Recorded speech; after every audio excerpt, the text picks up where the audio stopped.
Oh, good to see you again. Good to be with you. Here we are with the Universal Family program today, taking you to East Africa, Ethiopia in particular, and taking you back in time to the 7th century.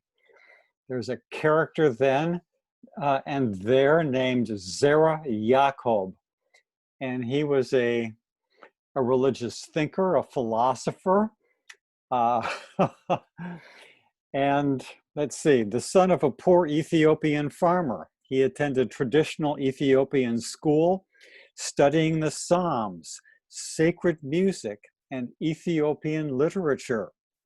The school urged questions and discussions. It taught reflection, criticism, and the power of thought. How many schools today are up to that?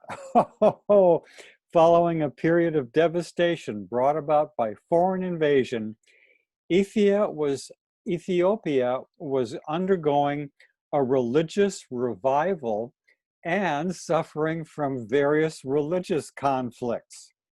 In 1826, political actions ordered by the king, plus a treacherous betrayal by an official made things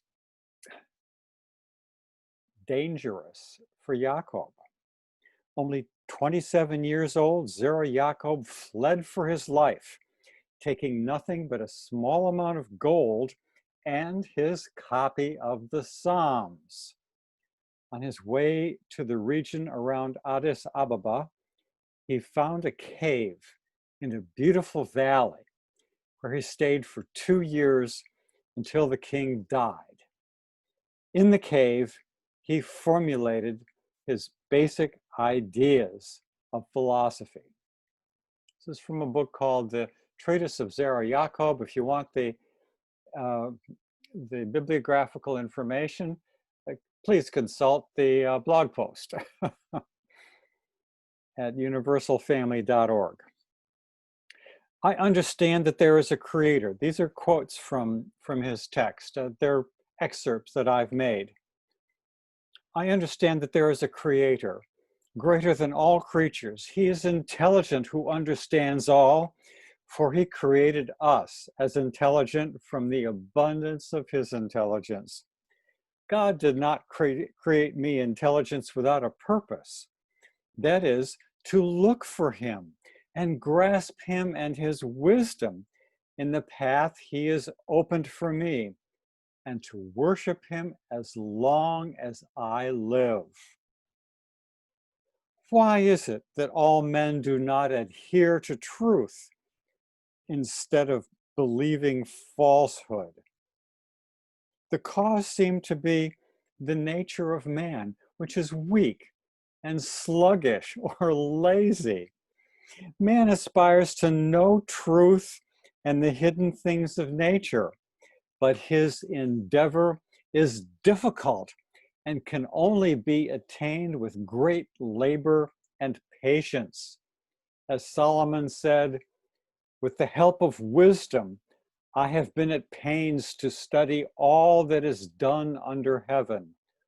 Oh, what a weary task God has given mankind to labor at. To the person who seeks it, I'm skipping around here because these two sections stand in a certain degree of tension, which I'll comment on in a moment. To the person who seeks it, truth is immediately revealed.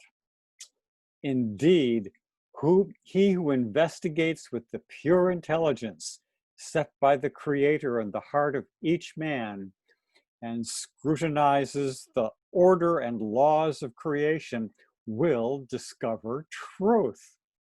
All right, I just love this long and hard labor and the intuition, the insight that immediately comes from the pure intelligence that the Creator has established within the heart. How cool is that? So, in my opinion, Jacob represents an 17th century enlightenment. Wow. This is more advanced than even 18th century enlightenment in Europe, or I mean, I don't know any of the rationalist Enlightenment thinkers who got as far as he did. He was a feminist, by the way. And when he sets aside total complete reliance on any of the world scriptures, because as he looks at his translations and the interpretation and context that he has in the Quran, in the Hebrew Bible, and in the New Testament, he finds things that go against the truth and wisdom of the Creator.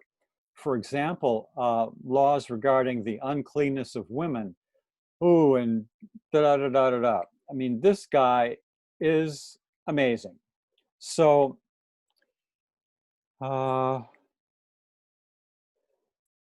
like Plato, I observe that Jacob used the term reason to symbolize an experience in which various levels are blended. Reason as a power of the human mind and the pure intelligence of the Spirit of God within. It seems clear that both of these functions and more, from a more complex current religious perspective, that you will see in my next book, if we ever get this done and published and find it, you know, so on in the years to come here. But you can get more complex than this. But what a fabulous and this book was something that he wrote well after he emerged from the cave. But I think of the man in a survival situation, live or death. He's being pursued by the agents of the king. Oh my. All right, here we go. More of the quotes. The creator of man, Jacob continues in the excerpts that I'm selecting. The creator of man made us equal, like brothers, so that we can call our creator our father. All who violate the law of the creator fall into the trap made by their own hands. God permits error and evil among men because our souls in this world live in a land of temptation in which the chosen ones of God are put to the test. As the wise Solomon said, God has put the virtuous to the test and proved them worthy to be with him. He has tested them like gold in a furnace and accepted them as a burnt offering. After our death, he's no longer quoting Solomon, when we go back to our Creator, we shall see how God made all things in justice and great wisdom, and that all his ways are truthful and upright. Then he goes into reasons to believe in the afterlife. In this world, complete justice is not achieved. Wicked people are in possession of the goods of this world in a satisfying degree. The humble starve. Some wicked men are happy. Some good men are sad. Some evil men exult with joy. Some righteous men weep. Therefore, after our death, there must needs be another life and another justice, a perfect one, in which retribution will be made to all according to their deeds. And those who have fulfilled the law of the Creator, revealed through the light of reason, and have observed the law of their nature, will be rewarded. The will of God is known by this short statement from our reason that tells us, worship your Creator and love all men as yourself. Moreover, our reason says, do not do unto others that which you do not like done unto you, but do unto others as you would like others to do unto you. Godness does not create us perfect, but creates us with such a reason as to know that we are to strive for perfection as long as we live in this world, and to be worthy for the reward that our Creator has prepared for us in His wisdom. It was possible for God to have created us perfect and to make us enjoy beatitude, happiness on earth. But He did not will to create us in this way.